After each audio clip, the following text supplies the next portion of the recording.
안녕하세요. 저는 40대 초반 여자입니다. 사람이 살다 보면 예상하지 못한 상황들을 겪게 된다지만 이건 좀 너무 심한 것 같아 사연을 신청하게 되었습니다. 남편과 결혼 생활한 지 8년 정도 지났을 때 건강에 문제가 생겨서 검사를 받은 적이 있었는데 젊은 나이라 큰 문제는 아닐 줄 알았던 제 생각과는 다르게 담당 의사가 남편의 몸 상태를 진단한 결과는 충격적이었어요. 신장이 좋지 않다며 급성 사구체 신염으로 최후에는 결국 이식을 해야 한다는 말을 듣게 되었습니다. 몸의 변화는 일이 고돼 피곤해서 그런 줄 알았어요. 지속적으로 옆구리 통증이 있다곤 했지만 엄청 힘들 정도로 심각하진 않다길래 그냥 넘어간 적이 몇 번 있었습니다. 그런데 본인이 생각해도 뭔가 좋지 않은 느낌을 받아서인지 검사 좀 받아보고 싶다는 말에 병원을 같이 가게 된 거였는데 갑자기 급성 신염이라는 말을 들었을 땐 뭔가에 쿵 하고 맞은 것 같았어요. 서로가 너무 바쁘고 체력적으로도 많이 힘들다 보니 그냥 넘어갔던 것들이 남편의 몸을 망가뜨리고 있었다는 걸 알게 되었을 땐 후회가 밀려오더라고요. 급성이라는 게 얼마나 무서운지 그때 깨닫게 되었습니다. 남편은 하루가 다르게 몸 상태가 많이 안 좋아져서 결국 병원 입원을 결정해야만 했는데 이런 상황들을 시댁에서 알게 되자 집안에선 난리가 났었어요. 남편이 급성 신염에 걸리게 된 이유가 전부 저 때문이라며 병실에 누워있는 모습을 본 시모는 저에게 막말을 퍼부었어요. 그런 말을 듣고 있던 저는 너무 어이가 없어서 시모의 말을 되받아쳤어요. 이게 왜 제 탓이에요? 자기 몸 하나 제대로 관리하지 못한 저 사람 탓 아니에요? 저는 몇 번이나 병원에서 검사 받아보라고 했었는데 말을 듣지 않은 게 누군데요? 지금 너무 어이가 없어서 말도 안 나와요. 그럼 어머님은 그동안 이 사람 신경이라도 쓴 적 있어요? 돈 필요할 때만 전화하지 평소에 어떻게 지냈는지 어디 아픈 곳은 없는지 한마디라도 물어본 적 없었잖아요. 아쉬울 때만 전화해서 용돈 떨어졌으니까 돈 달라는 말이나 하고 어머님이 저희 한 푼이라도 도움 주셨어요? 이 사람 병원에 입원해 있으니까 용돈 떨어질까봐 그게 걱정인 건 아니고요. 일이 이렇게 됐으니 어쩌겠어요. 생활비는 서방님한테 받아야죠. 그동안 서방님은 동생이라는 이유로 지금까지 단 한 번도 생활비 지원을 해준 적 없었잖아요. 그러니 지금처럼 안 좋은 상황에선 당연히 가족끼리 도와야 하지 않겠어요? 돈줄 끊겼다 생각하는 것보단 앞으로 어떻게 이 일을 처리해야 될지 그것부터 고민하는 게 좋을 것 같네요. 형이 몸 관리를 못해서 생긴 일인데 왜 제가 생활비를 지원해 줘야 되는 건데요? 이번에 새 집으로 이사 가서 금전적으로 쪼들리는 거 형수님도 잘 알잖아요. 그래 맞다. 막내는 이번에 큰돈 나갔잖아. 대출도 상당히 많이 받았는데 생활비를 어떻게 줄 수 있겠니? 내 아들이 저렇게 됐으니 당연히 네가 책임을 져야지. 너희 집안이 잘만 살았어도 내 아들이 고생했겠어? 아무리 힘들게 돈 벌면 뭐해? 네가 벌어들이는 수익이 적으니까 한 달 사는 것도 빠듯한 거잖아. 어머님이 저 사람한테 생활비만 적게 가져갔어도 몸 상태가 저렇게까지 되지는 않았겠죠. 얼굴만 보면 하는 얘기가 뭐예요? 들어오는 돈이 적어서 생활이 안 된다며 불만을 털어놓는데 제 속이 어떻겠어요? 저희 가족 때문에 이 사람이 고생하는 것보다 어머님 불만 들어주려고 고생하는 부분이 더 크다고요. 낳아줬다는 이유 하나만으로 끝까지 빼먹으려는 그런 보상심리 때문에 이 사람 몸에 한계가 찾아온 거고 버티지 못해 결국 급성 신장염에 와서 회복이 안 되고 있는데 아직까지 돈 타령이에요? 이 사람 잘못되면 제가 가만히 있을 것 같아요. 제일 불쌍한 건 남겨질 애들이라고요. 쓸데없는 말씀하실 거면 당장 나가주세요. 저는 화가 머리끝까지 올라와 그동안 참고 살면서 생겼던 불만들을 전부 쏟아내 버렸어요. 시모아 시동생은 얼굴이 붉어져서는 제 말을 받아치면서 병실이 떠나갈 정도로 분노를 표출하고 있었습니다. 시부는 그만하라고 중재를 했지만 이미 서로가 상처되는 말을 주고받아서 그런지 시부의 말은 귀에 들어오지 않았어요. 이런 와중에 옆에서 가만히 듣고 있던 동서가 자기도 할 말이 있다면서 제 앞으로 다가왔습니다. 평소 조용했던 동서였기에 갑자기 제 앞으로 다가온 동서의 행동에 당황스러워 빤히 쳐다보고 있는데 저를 보며 뱉은 한마디는 너무 큰 충격을 가져다 주었어요. 제가 아까부터 형님이 하는 말을 왜 듣고만 있었는지 알아요? 본인만 생각하는 너무 이기적인 모습을 보게 돼서 실망스러워 말조차 섞고 싶지 않았어요. 저희 집안 사정 누구보다 형님이 더 잘 알고 있지 않나요? 이번에 새로 이사 간 곳 대출만 80%까지 끌어올려 받았어요. 이 사람과 제가 발버둥 치면서 벌어모은 돈 고작 20%밖에 안 됐었다고요. 이건 형님도 잘 알고 있잖아요. 그런데 어머님한테 생활비를 줘야 된다는 말이 지금 나와요? 정말 그걸 바라는 거예요? 우리 부부가 이래서 벌어들이는 돈 합친 것보다 형님 혼자 벌어들이는 돈이 훨씬 많으면서 아주버님 입원했다고 저희한테 어머님 생활비를 지원하라고요? 제가 항상 형님 보면서 느끼는 게 뭔 줄 알아요? 돈을 너무 밝힌다는 거예요. 가진 것도 많은 사람들이 꼭 보면 돈에 더 환장한다니까요. 안 그래요, 어머님? 그래, 맞다, 맞아. 얘네 둘이서 버는 돈보다 훨씬 많이 벌면서 자기가 버는 돈 그거 조금도 나눠주고 싶지 않으니까 너희들한테 떠밀어 버리려는 거 나도 다 안다. 어쩜 사람이 저러니? 내가 평생 후회하는 건 너를 우리 집안 며느리로 받아들인 거야. 가족들 앞에서 돈 타령하는 네가 아주 꼴보기 싫어 죽겠다. 제가 지금 많이 번다고 생각하세요?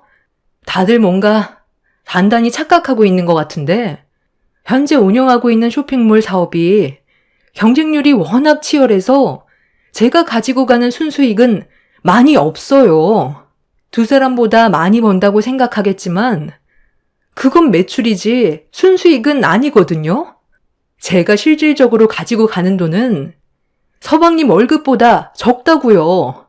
저 혼자 일하는 것도 아니고 직원들까지 있다 보니 당연히 제가 가지고 가는 돈은 적어질 수밖에 없는 건데 왜 그런 생각을 가지고 있었는지 모르겠네.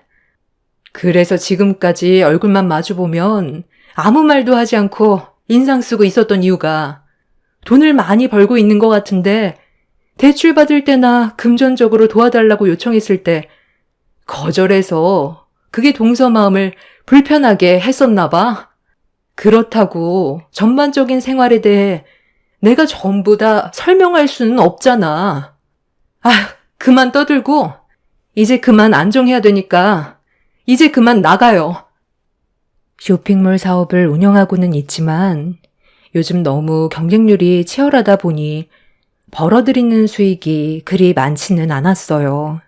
동네 시내거리에 판매하는 의류 매장보다 더 매출이 안 나와서 걱정이 정말 많았었지만 그래도 입에 풀칠할 정도까지는 되니까 버티면서 하고 있던 사업이었는데 동서내외는 제가 버는 매출이 진짜 금액인 줄 알고 있었던 것 같아 보였습니다. 사업을 해본 적이 없으니 당연히 매출과 순수익에 대해 착각할 수 있기 때문에 대화해봤자 제 입만 아파서 개념 없는 동서내외를 밖으로 내쫓아 버렸습니다. 뒤이어 시부를 밖으로 내보낸 뒤 시모와 얼굴을 마주했는데 자기 몸에 털끝 하나 건들지 말라면서 밖으로 나갔습니다. 이 모든 상황들을 지켜본 남편은 시댁 식구들이 전부 집으로 돌아간 뒤에야 괴로움의 눈물을 쏟아내고 있었어요. 사태가 얼마나 심각한지 가족들은 전혀 인지하지 못하고 있었습니다. 하루가 다르게 변해가고 있는 남편은 이미 본인의 몸 상태가 회복되기 힘들다는 걸 받아들이고 있었는지 마지막 순간을 준비하려 했어요. 의사는 저를 따로 불러 신장 이식이 이루어지지 않는다면 앞으로 회복하기에는 힘들 것 같다고 가족들과 진지하게 상의해 보는 게 좋을 것 같다며 신장 이식에 대해 저를 보며 조심스럽게 대화를 이끌어 나갔습니다. 저와 시댁 식구들이 한바탕 하고 난 이후 병원엔 단 한 번도 찾아오지 않았던 시댁 식구들의 얼굴을 보려고 시댁에 들렸어요. 현관문 앞에서 들려오는 웃고 떠드는 목소리를 밖에서 들었는데 정말 기분이 안 좋더라고요. 저희 남편 얘기를 떠나서 시모의 자식이고 시동생의 형인데도 현관문 밖에까지 들리는 웃음소리에 너무 큰 실망을 하게 되었습니다.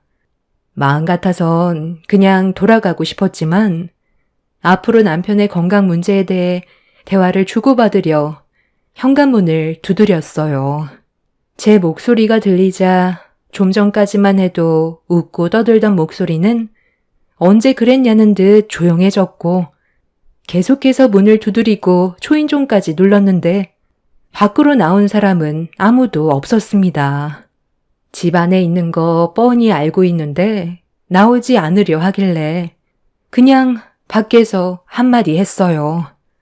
남편이 신장 이식을 받지 못한다면 남아있는 시간은 길지 않을 거라고 서둘러 움직여야 한다는 말에 현관문이 철컥 열리면서 시모가 고개를 내밀었습니다.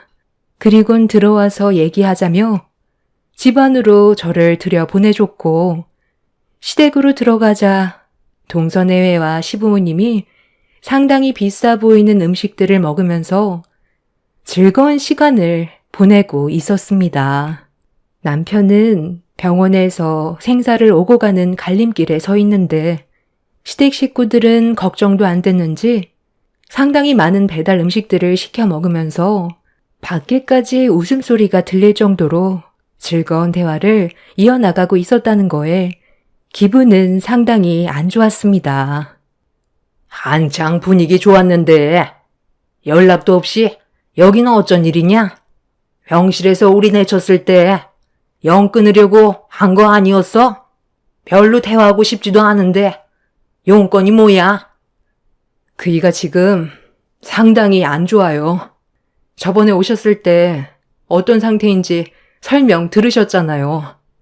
급성 신장염인데 너무 악화가 많이 되어버려 회복하는 건 불가능할 것 같고 이식자가 나타나길 기다려야 하는데 그게 쉬운 문제도 아니라서 두 손 놓고 기다리고만 있다간 결국 그이가 세상을 떠날 것 같아서 찾아왔어요. 신장 이식은 가족 중에서 해주는 게 제일 부작용이 적다고 하는데 일단 검사부터 받아봐야 하지 않겠어요? 그이가 세상 떠나길 바라는 건 아니잖아요. 어머, 그러니까 지금 형님이 하는 말은 이 사람 보고 신장 이식을 해달라는 말인 거예요? 어머님이랑 아버님은 연세가 있으셔서 이식을 하나만 하잖아요. 아이, 내가 미쳤다고 이식을 해주겠어? 당신이랑 애들이 있는데 괜히 내 신장 떼어줬다가 나한테까지 문제가 생기면 어떡해? 방금 한 말 못 들은 걸로 할 테니까 그만 나가주세요.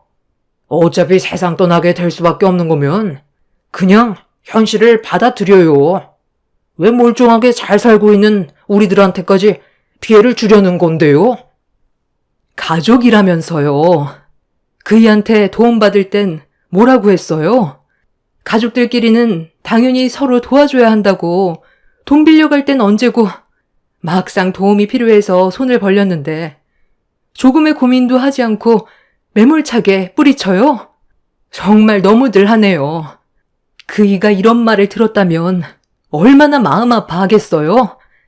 정말 도와줄 생각 조금도 없는 거예요? 그이가 그냥 세상 떠나길 바라는 거냐고요? 어머님, 아버님도 신장 이식 가능하다고 했어요. 그러니까 진지하게 생각해 주세요. 내 신장은 이미 너무 노후돼서 하나만 하다. 차라리 그냥 너 걸 떼주는 게 어떻겠니?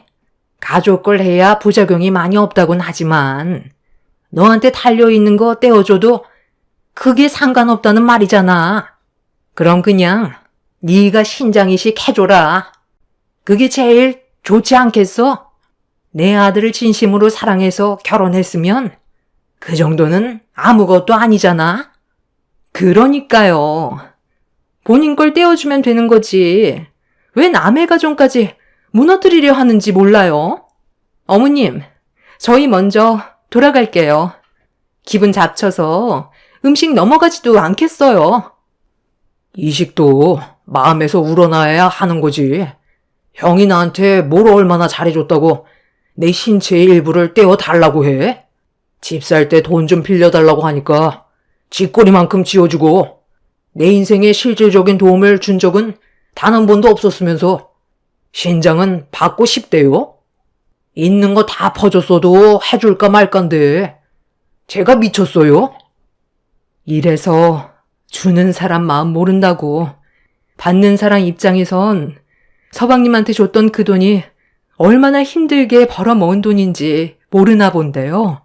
그 돈 잘 시간 줄여가면서 대리운전으로 벌었던 돈들이었어요. 우리도 좀 더 넓은 집으로 이사를 가야 하는 상황인데도 그이는 서방님이 동생이라는 이유 하나로 몇 년간 힘들게 모았던 돈을 고민도 하지 않고 지어준 거라고요. 그 돈조차 없어서 빌렸으면 감사하게 생각을 해야지. 지금 빌려준 돈이 적었다고 불만을 터뜨리는 거예요? 그럼 그냥 전부 다 되돌려 받는 게 좋겠네요. 감사한 줄 모르는데 도와줄 필요 전혀 없죠. 당연하게 생각하는 당신들 때문에 그이가 제일 많은 피해를 봤다고. 여기서 뿔만 터뜨려봤자 해결되는 거 하나 없다. 집안 분위기 망치지 말고 그만 돌아가라. 그리고 이런 문제로 찾아올 거면 다시는 문도 두드리지 마. 시모는 저를 강하게 밀치면서 밖으로 내쫓았어요. 부모라는 사람들이 자기 아들이 세상을 떠날 정도로 몸 상태가 안 좋다는데도 눈 하나 깜빡하지 않고 동선회에만 챙기고 있었습니다. 시댁 식구들에게 너무 큰 실망을 하게 된 저는 두 번 다시는 얼굴조차 보고 싶지 않아 아무 연락도 하지 않았습니다. 병실에 누워있는 남편의 건강을 하루빨리 되찾기 위해서는 신장 이식자를 더는 기다릴 수가 없었기 때문에 제가 이식하겠다고 결정을 지었습니다. 부모님은 제가 남편한테 신장 하나를 떼어준다고 하자 경악을 하면서 완강하게 거부를 하셨어요. 만에 하나 잘못되기라도 했다가 돌이킬 수 없는 결과로 이어지게 될까봐 부모님은 걱정을 하셨습니다. 하지만 앞으로 남편과 함께할 시간이 아직 많이 남아있고 아이들도 남편이 하루빨리 회복되길 간절히 바라고 있어서 더는 지체할 수가 없었습니다. 그렇게 단호하게 신장 이식을 결정한 뒤 병원에서 여러 가지 검사를 받고 나서 모든 준비가 끝이 났을 때 마지막으로 남편과 수술 잘 끝내서 다시 만나자는 말을 끝으로 저희 부부는 동시에 수술실로 들어가게 되었습니다. 상당히 떨리는 순간이었지만 어느 순간부터 기억이 나지 않았어요. 얼마의 시간이 지났는지 마취에 깨서 눈을 뜨게 됐는데 수술실이 아닌 병실로 옮겨져 있는 상태였습니다. 몽롱한 상태라 속이 울렁거렸고 천천히 고개를 돌려 상황 파악을 하고 있던 그 순간 갑자기 제 얼굴을 향해 알 수 없는 물건으로 사정없이 내려쳤어요. 온몸에 힘이 없고 마취가 덜 풀린 상태라 당황해하고 있었는데 저와 눈이 마주친 건 저희 부모님도 아닌 시모였고 저를 내려보면서 하는 말에 상당한 충격을 받았습니다. 너만 없어도 우리 집안 행복하게 살 수 있다. 이제 그만 내 아들 놔주고 각자 갈 길 가라. 신장 그거 하나 떼줬다고 해서 달라지는 거 아무것도 없으니까 내 아들 발목 잡지 말고 여기에다가 사인해라. 저번에 네가 우리 집에서 한바탕 하고 돌아갔을 때 가족들과 진지하게 대화를 나눴었거든. 그런데 하나같이 결론이 뭐였는지 알아? 너를 우리 집안 식구로 받아들이지 않겠다는 의견으로 모두 만장일치 결정을 내렸었다. 너 하나가 우리들을 얼마나 힘들게 하는지 알아? 회복하는 대로 내 아들과 이혼해라. 나는 순종적인 며느리를 원하지. 너처럼 기세고 성격 고약한 그런 며느리 원했던 거 아니다. 내 말 무슨 뜻인지 알아들어? 시모는 이혼장으로 제 얼굴을 향해 수차례 휘두르면서 자기 아들 발목 잡지 말라고 한바탕 난리를 쳤어요.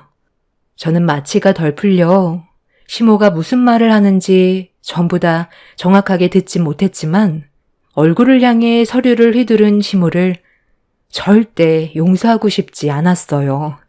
환자에게 저지른 행동은 명백히 법적 처벌을 받게 될 행동들이었습니다. 지금 뭐 하시는 겁니까? 당장 환자분에게서 떨어지세요. 지금 수술실에 기계 문제로 시작도 하지 못했는데 환자가 잘못되기라도 하면 책임지실 거예요? 네? 아니 그럼 수술은 아예 시도조차 하지 않았다는 거예요? 마취만 하고 아무것도 진행이 된 건 없는 거냐고요? 아니 근데 선생님, 그런데 왜 이렇게 오래 걸린 거예요? 기계를 고쳐보려고 했는데 그게 생각보다 쉬운 문제가 아니더라고요. 마취는 시간이 정해져 있기 때문에 그 전에 수술이 끝나야 되는데 수술이 마무리되기 전에 환자가 깨어난다면 더 큰 사고로 이어질 수 있거든요. 그 전에 추가적인 마취를 한다 해도 그건 또한 환자의 몸에는 엄청난 부담으로 올 수 있으니 수술실에 있는 기계를 정상적으로 수리를 본 뒤에 다시 수술하기로 결정을 하게 되었습니다. 그런데 마취에서 덜 풀린 환자한테 이게 뭐 하는 짓입니까? 시모의 얼굴은 사색이 되었고 천천히 고개를 돌려 저를 바라봤어요. 제가 남편한테 신장 이식을 끝내면 저를 내칠 생각을 가지고 있었다는 거에 너무 큰 충격으로 다가와 분노가 가라앉지 않았어요. 손가락 하나 까딱하기 힘든 저에게 이혼 서류로 얼굴을 내려쳤다는 건 절대로 용서받을 상황은 아니었습니다. 그리고 뒤이어 저희 부모님과 아이들이 병실로 들어왔는데 시모와 마주친 부모님은 당황한 얼굴로 분위기를 살피기 시작했고 제 옆을 지키고 있던 담당 의사가 저희 부모님께 시모가 한 행동에 대해 전부 설명해주고 있었습니다. 엄마는 의사의 말을 듣고 있던 도중 화를 억누르지 못하고 시모의 머리채를 잡아 사정없이 앞뒤로 흔들어 버렸어요. 시모는 엄마의 돌발 행동에 많이 놀랐는지 비명을 지르면서 손에 들고 있던 서류를 떨어뜨렸어요. 아빠는 서류를 주워들더니 그 안에 있던 내용물을 확인하자마자 어이가 없다는 듯 한숨을 쉬면서 시모에게 화를 냈습니다. 신장 이식이 끝난 줄 알고 이혼 서류를 내밀었다는 거에 아빠도 분노를 하셨습니다. 제 딸이 사위한테 신장 이식 해주겠다는 거 뜯어 말렸습니다. 애지중지 키운 내 딸이 혹시라도 잘못될까봐 걱정이 돼서 거절을 했어요. 그런데도 제 딸은 자기와 평생 함께해야 될 남편이라고 신장이식을 해주겠다는데 제가 어떻게 그걸 막을 수 있겠어요? 서로 진심으로 사랑하지 않는다면 분명 제 딸은 신장이식을 고민했을 테지만 그런 모습은 조금도 찾아볼 수가 없었어요. 급성 신장염으로 위험에 처해 있는 사이를 하루빨리 정상으로 돌리고 싶어서 제 딸은 무서움을 참아가며 수술실로 들어갔는데 사돈은 수술실에서 나와 마취도 덜 깬 제 딸에게 이혼 서류를 들고 얼굴에 뺨을 후려쳐요? 이게 인간이 할 짓이야? 당신 아들 살리겠다고 결심한 내 딸에게 신장이식이 끝난 줄 알고 이혼 서류를 내민 게 말이 되냐고. 나는 오늘 사돈이 보인 행동에 대해 절대 용서해 줄 마음 없으니까 법정에서 보도록 합시다. 이제 와서 지금 뭐 하시는 겁니까? 이거 놓으세요.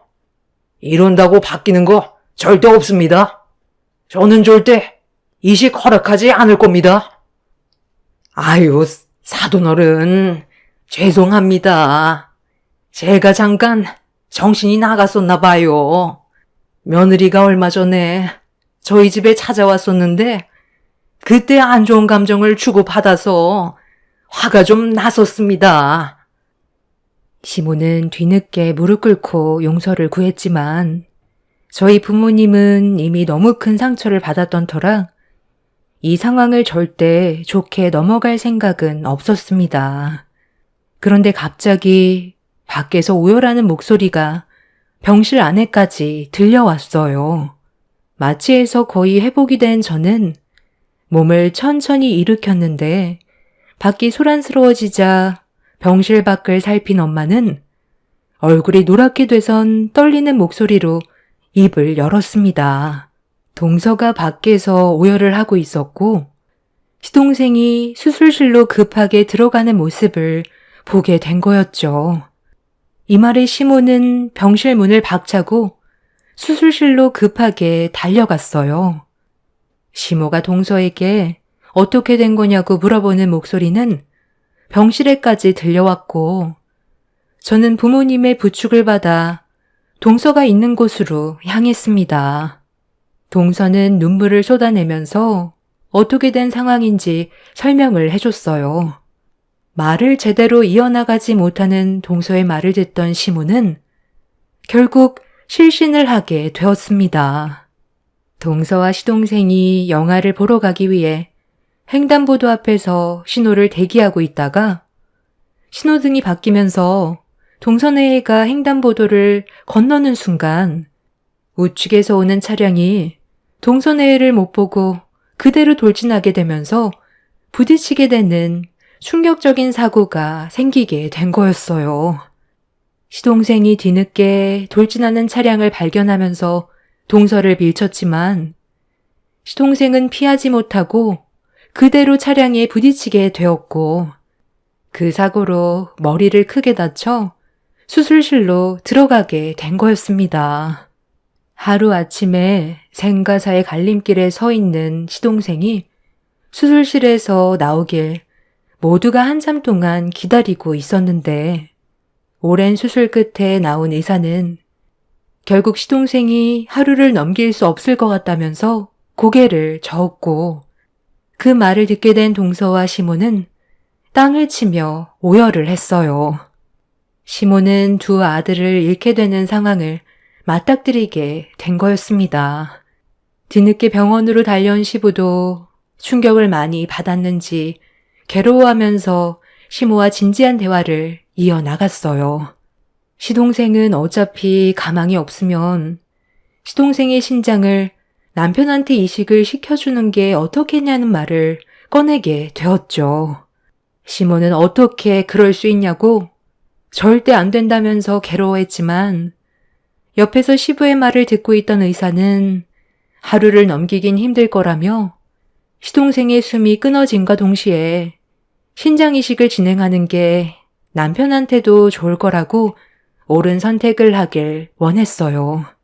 시부는 둘 다 세상 떠나면 좋겠냐고 소리를 질렀고 어쩔 수 없는 선택을 해야 되는 시모는 아무 말도 하지 못한 채 오열을 하고 있었습니다.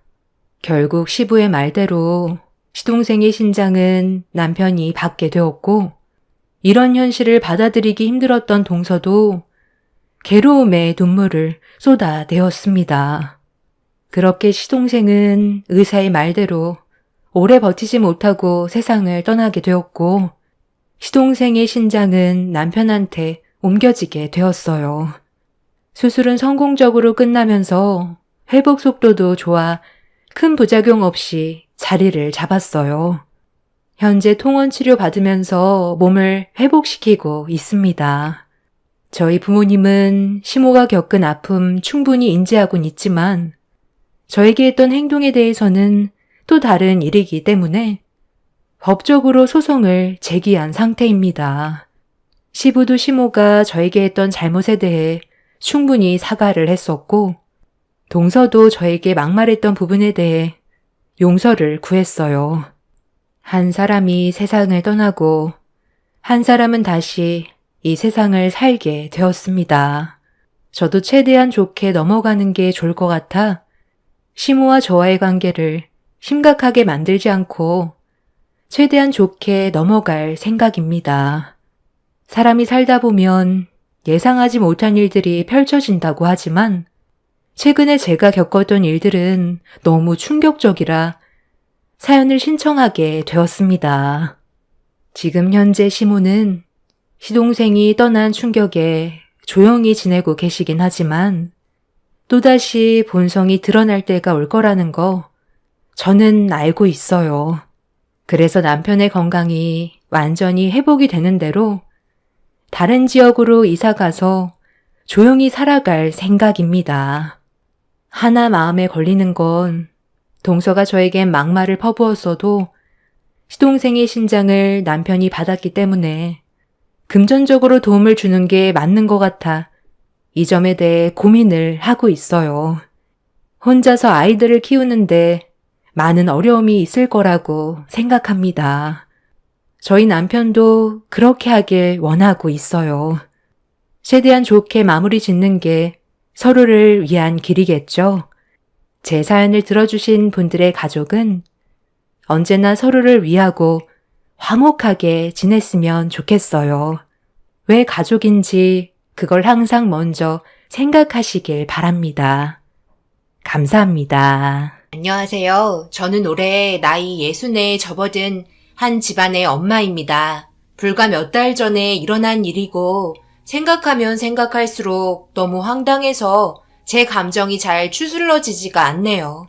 사람은 겉모습만 보고서는 모든 걸 알 수 없는 것 같아요. 정말 이런 일들을 주위에서 들어본 적조차 없을 정도로 충격적인 사건이었고 힘겨운 날들의 연속으로 인해 아들은 현재 정신과 치료를 받고 있습니다. 아무래도 시간이 약이라고 어느 정도 기간이 지나야 아들도 정상적인 생활을 할 수가 있을 것 같아요. 지금으로부터 2년 전쯤 언제부턴가 아들의 행동이 좀 이상했어요. 거울을 보는 시간이 많아졌고 생전 꾸미는 모습은 본 적도 없었는데 미용실도 자주 다니고 한껏 멋부리는 행동들이 남편과 저를 당황스럽게 만들었죠. 옷을 사거나 멋을 내는 것조차 시간이 들어가기 때문에 그런 것들에 활력을 쏟는 걸 싫어하던 아들이 갑자기 변하니까 저희도 얼마나 당황스러웠겠어요. 32살에 헛바람이 불었나 생각했었습니다. 20대 초반에 연애 한 번 했을 때 헤어짐을 통보받고 난 이후 단 한 번도 여자를 만난 적도 없이 자신의 일에만 열중하면서 세월을 보냈거든요. 그리고 그 세월이 10년이 넘어버렸고 결혼에 대해 물어보았지만 전혀 생각 없다고 단칼에 저희 말을 끊어버렸어요. 그만큼 여자에 대한 배신과 증오가 상당했던 것 같았습니다. 아들이 이렇게까지 되어버린 이유는 20대 초반에 만나고 있던 여자가 다른 남자와 바람 피우는 걸 보곤 더 이상 여자를 믿지 않았어요. 그때의 상처가 아들을 변하게 할 거라곤 전혀 생각하지 못했습니다. 하지만 좋은 점도 있었어요. 그 기간 동안 자신을 발전시켰고 남들이 부러워할 정도로 사업을 크게 운영하고 있었거든요. 그렇게 되다 보니 주변에서 자연스럽게 소개가 들어올 정도로 아들은 재산을 많이 보유할 수 있었습니다. 그런데 조건이 좋은 여자들의 소개도 전부 마다하던 아들이 갑자기 어느 순간부터 확 바뀐 모습을 보니 저희가 얼마나 당황했겠어요. 그래서 늦은 밤 집에 들어온 아들을 조용히 거실로 불러 모두가 둘러앉아 조심스럽게 말을 꺼냈습니다. 아들, 요즘에 혹시 엄마에게 말하지 않는 비밀 같은 게 혹시 있니? 요즘 외모에 상당히 신경을 많이 쓰고 있는 것 같아서 혹시 마음의 변화가 생긴 건지 궁금해서 물어보는 거야. 부담 갖지 말고 말해줄 수 있는 거지? 우리가 생각하는 게 맞는 거지? 네, 그래요. 어느 정도 맞아요. 그냥 가볍게 만나는 정도라서 진지한 발전은 생각해 본 적 없어요. 그러니 너무 기대는 하지 마세요. 그래? 그런데 네가 여자를 안 만난 지 상당히 오랜 시간이 흘렀는데 갑자기 만나고 있다는 건 그만큼 그 여자가 다른 여자들보다 마음에 들어서 그래도 관계를 지속해오고 있는 거잖아. 충분히 발전 가능성이 있기는 한 거지? 나중에 기회 되면 얼굴 보여줄 수 있지? 아들은 좀 더 적극적인 질문에 난감한 표정으로 아직 생각해 본 적 없다며 피곤하다고 자리에서 일어나 방으로 들어갔습니다. 남편은 무심한 척 옆에서 묵묵히 지켜보더니 아들이 들어가자마자 저에게 분명 괜찮은 여자니까 만나는 것 같다며 들뜬 목소리로 태도가 돌변해서는 흥분을 감추지 못했어요. 차라리 그럴 거면 그냥 아들이 앉아있을 때 이것저것 물어보지 들어가고 나서 저런 모습을 보여주니 괜히 짜증만 나더라고요. 한두 살 먹은 나이도 아니고 충분히 잘할 거라 생각하며 꽤 오랜 기간 지속적으로 만나는 것 같아 기회를 보고 한 번 더 물어보게 되었어요. 아들은 어느 정도 만나다 보니 마음에 확신이 들었는지 저에게 소아과 의사라는 걸 알려주었고 생각보다 꽤 큰 병원을 운영하는 것 같았어요. 워낙 바빠서 저녁에 잠깐 만나고 있다며 좀 더 자연스러운 대화가 오고 갔고 아들은 어느 정도 확신을 가지고 있는 듯 했어요. 그래서 저도 적극적으로 질문을 이어나가면서 아들이 만나고 있다는 여자에 대해 알아갔습니다. 그리고 어느 날 아들은 저와 남편을 앉혀놓고 마음의 결정을 정한 듯 저희에게 결혼에 대해 조심스럽게 말을 꺼내기 시작했어요. 그토록 기다리던 아들이 만나고 있는 여자를 볼 수 있게 되었고 저도 인사하려고 오는 여자가 상당히 신경이 쓰였는지 옷부터 음식까지 전부 보기 좋게 준비했어요. 그렇게 아들은 여자의 손을 잡고 현관문을 들어와 소개를 시켜주면서 보게 된 얼굴은 자만히 성격도 좋아 보였습니다. 그리고 대화를 주고받으면서 느낀 감정은 부모님의 교육을 잘 받고 살아온 걸 확실히 알 수 있었어요. 살짝 아쉬웠던 건 아들보다 4살이나 많은 나이가 신경이 쓰였지만 요즘 그 정도 나이는 아무것도 아닌 시대라 별 문제 삼지 않고 넘겼습니다. 확실히 사회생활을 많이 해서 그런지 아니면 소아과 의사라서 그런지 저희가 하는 말을 귀 기울여 들으며 대답을 해주는데 의사에게 상담받는 것 같은 느낌이 들더라고요. 좀 더 친근하게 다가가기 위해 말을 편히 한다고 얘기하면서부터 적극적인 질문 공세가 이어졌고 제가 하는 물음에 전부 답해 주었어요. 우리 아들한테 들어보니까 현재 일하고 있는 소아과가 많이 바쁘다며? 혼자 운영하고 있는 거야? 아이들 상대로 일하는 게 쉽지 않을 텐데 내가 알고 있는 지인의 딸도 소아과 원장인데 퇴근하고 집에 들어오면 녹초가 되어 있더라고. 그렇죠. 아무래도 아이들을 상대해야 하고 모든 행동 하나하나 조심스러워야 하니까요. 실수가 자칫하면 큰 사고로 이어질 수도 있거든요. 그리고 저희 소아과에는 저 혼자 운영하는 게 아니라 원장이 저 포함 총 3명이서 운영하고 있어요. 최근 들어 많은 환자들이 진료를 보러 와서 원장 한 명 더 충원했어요. 그래서 리모델링도 다시 하고 있는 중이라 더 많이 바빠졌네요. 그렇게 서로 어느 정도 대화를 주고받으며 알아가기 시작했고 함께 있는 시간이 흐를수록 상당히 괜찮은 여자라는 걸 더 확실하게 느낄 수 있었고 아들이 바라는 대로 결혼 허락을 승낙하게 되었습니다. 저희가 반대할 이유는 전혀 없었어요. 그리고 정해둔 날짜가 다가와 상견례를 하게 되었고 도착을 하니 안사돈과 예비 며느리가 먼저 와서 저희를 기다리고 있었습니다.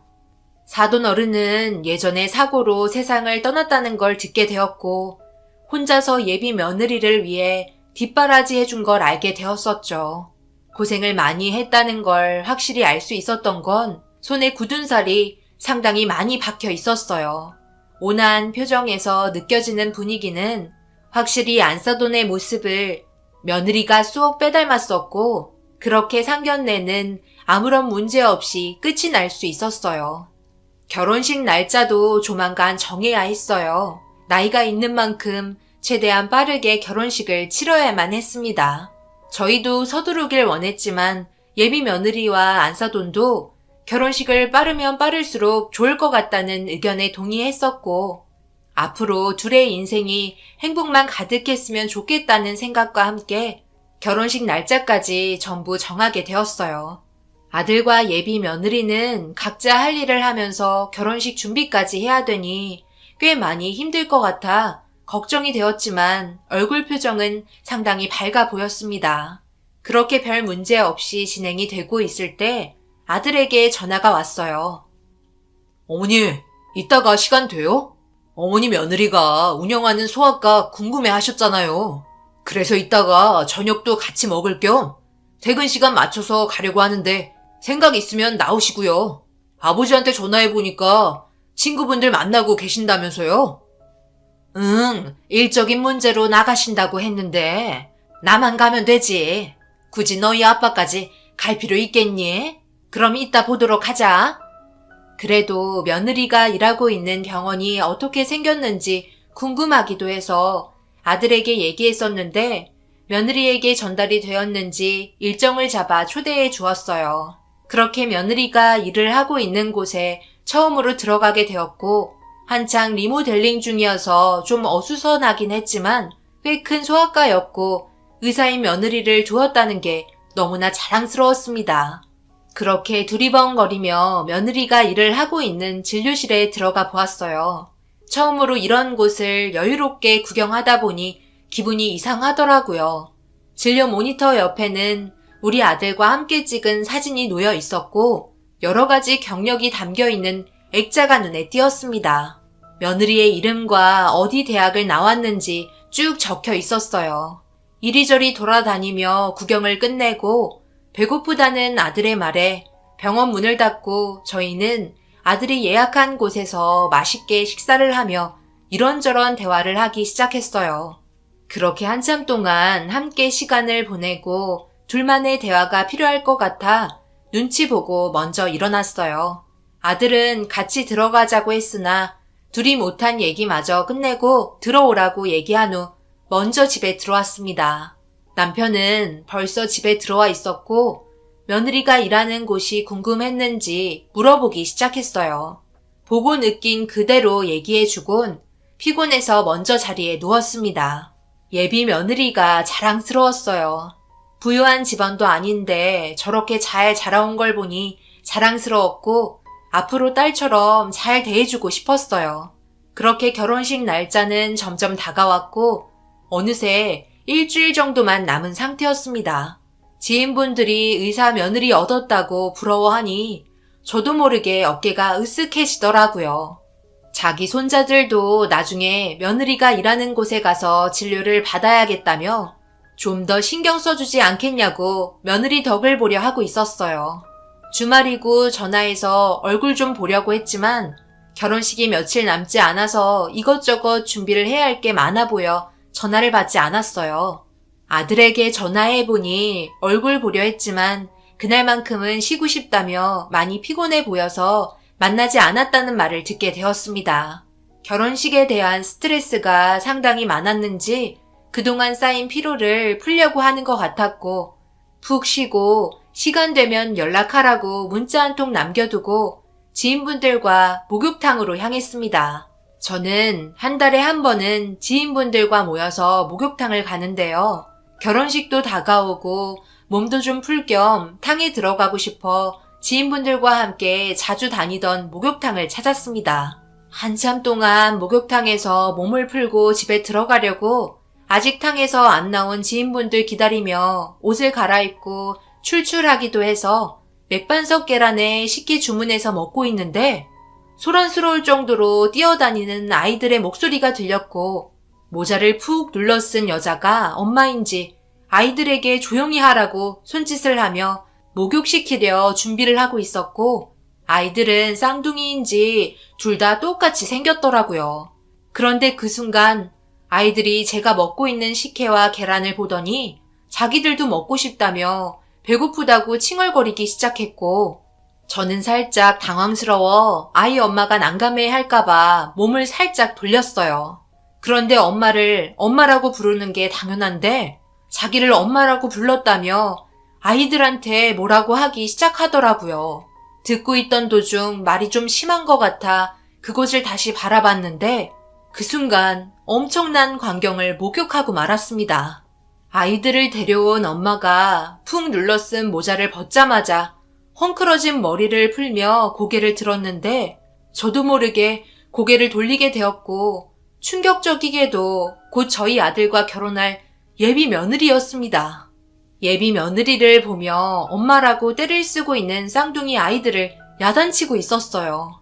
너무나 깜짝 놀라 일단 목욕탕에서 벗어나야만 할 것 같아 천천히 자리에서 일어났는데 그 순간 목욕을 끝내고 나온 지인분들이 무슨 일 있냐면서 저녁 안 먹고 먼저 가려고 한다며 저를 붙잡자 예비 며느리와 쌍둥이 아이들의 시선이 저를 향하게 되었고 저와 눈이 마주친 며느리는 화들짝 놀란 듯 몸을 돌려버렸어요.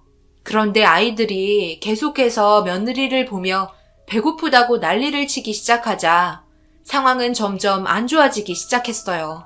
그리고 며느리는 해선 안 될 행동을 하고 말았고 저는 그 모습을 보고 너무 충격을 받아 며느리에게 소리를 치며 제가 먹고 있던 식혜를 얼굴에 뿌리고 말았습니다. 아이들이 엄마라고 부르는데 그렇게 부르지 말라며 아이들을 밀쳤고 급하게 옷을 입히려고 하자 눈물을 흘리며 계란 먹고 싶다고 더 심하게 칭얼거리는 모습에 며느리는 참을 수 없었는지 아이들을 혼내기 시작했어요. 주변에서 웅성거리며 엄마가 어떻게 저럴 수 있냐고 모두들 당황한 듯 쳐다보고 있었습니다. 이 사람이 너희 엄마인 거 확실하니? 할머니가 궁금해서 그러니까 얘기해도 된다. 저기 있는 계란이랑 식혜 너희들이 먹으렴. 아이들이 고개를 끄덕이네. 네가 엄마라는 소리잖아. 그럼 뭐야? 너한테 아이가 있었어? 그런데 이런 중요한 사실을 왜 나한테 숨긴 거야? 우리 아들은 이 사실을 알고 있는 거니? 확실하게 대답하는 게 좋을 거다. 내가 지금 너 얼굴에 식혜만 퍼부은 걸 다행으로 생각해라. 죄송해요, 어머님. 제가 속이려고 속인 게 아니에요. 저도 말 못할 사정이 있었다고요. 그리고 그 사람은 제가 자식이 있는지 몰라요. 말하려고 했어요. 그런데 타이밍을 놓친 것뿐이고 저를 잘 대해줘서 그 사람에게 빠지게 된 거라고요. 제발 부탁이에요. 저희 진심으로 사랑하고 있고 이 결혼 놓치고 싶지 않아요. 그 사람이 제가 아이들을 챙겨주고 있었는데 손이 모자라서 힘들어하는 모습을 옆에서 지켜보다가 도와줬었어요. 그때 저에게 엄마냐며 물어보자 저도 모르게 그 사람한테 거짓말을 하게 된 거예요. 그리고 그때부터 몇 번 더 만나게 됐었고 도저히 놓치고 싶지 않아 계속 거짓말을 할 수밖에 없었어요.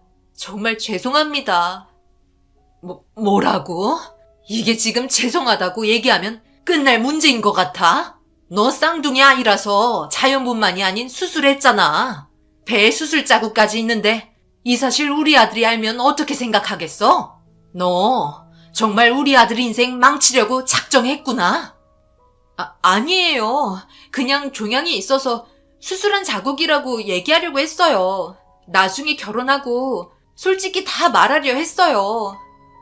결혼하고 다 말하면 그 결혼 생활이 끝까지 유지가 될 거라 생각했니? 너희 안사돈도 그럼 우리 집안을 속인 거야? 거기에다가 너 결혼도 하기 전에 애를 가졌던 거야? 혼전 임신으로 쌍둥이 딸을 낳았던 거니? 어떻게 이런 사람이 다 있어? 제가 너무나 화가 치밀어 올라 말을 퍼붓기 시작했고 며느리는 더 이상 아무 말도 하지 못하고 고개만 떨구고 있었어요. 그런데 며느리와 안사돈이 목욕탕에서 만나기로 약속을 했었는지 안사돈이 때마침 들어왔고 저와 며느리를 보자마자 당황했는지 다시 신발을 신고 도망치려고 하는 걸 제가 빠르게 쫓아가 안사돈 머리채를 잡아버렸습니다. 순식간에 목욕탕은 난리가 났었어요.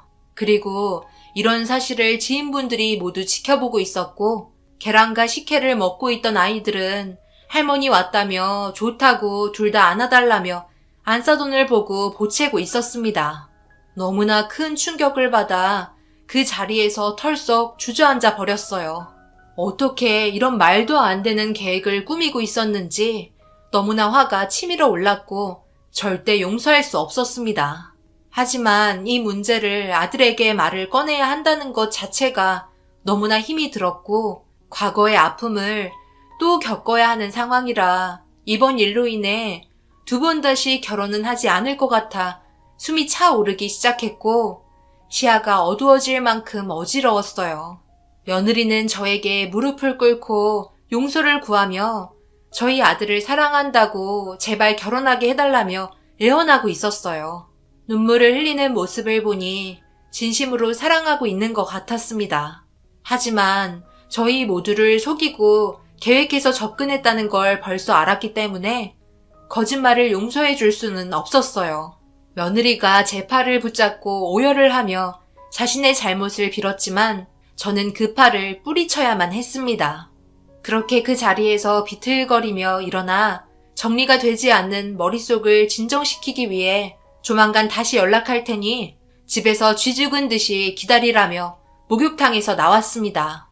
아이가 있는 문제는 너무나 큰 중요한 일이기 때문에 제일 먼저 말을 했어야 하는 상황이었지만 저희가 반대할 거라는 건 당연했기 때문에 거짓말을 했다곤 하지만 자기가 엄마인데 엄마라고 부르지 말라는 말도 너무 당황스러웠네요.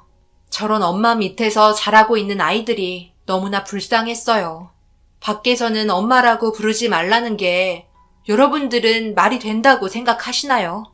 그렇게 마음을 진정시키고 머릿속을 정리한 뒤에 다시 며느리를 만나야 할 것 같아 집으로 돌아왔고 제가 눈이 붉어지고 상태가 좋아 보이지 않다는 걸 딱 보고 알았는지 남편은 밖에서 무슨 일이 있었냐며 물어보았지만 도저히 이 사실을 남편에게 말할 수가 없어서 그냥 별일 아니라며 대충 얼버무린 상태로 넘어갔어요. 아들이 늦게 집에 들어왔지만 아들 얼굴을 보는 순간 눈물이 멈추지 않을 것 같아 몸이 좋지 않아 누워있고 싶다며 아들 얼굴을 안 봤습니다. 그렇게 모두가 잠이 든 새벽에 혼자 거실에 나와 이런저런 생각을 하며 앞으로 어떤 식으로 일을 처리해 나가야 할지 고민을 하고 있었어요. 당연히 둘의 인연은 끝이 나게 되었지만 아들의 상처가 크지 않게 모든 상황을 대처해야만 했습니다. 어떻게 해서든지 머리를 쥐어짜내 생각을 해야만 했어요. 하지만 어떤 상황이든 아들은 결국 모든 걸 알게 될 수밖에 없었고 그런 문제들로 인해 하루 종일 눈도 못 붙인 상태로 나를 새고 말았습니다. 아무래도 하루라도 빨리 며느리를 만나 모든 걸 정리할 수 있게 확실하게 통보를 해야 했고 그날 저녁 퇴근 시간보다 조금 일찍 서둘러 소아과로 향했습니다.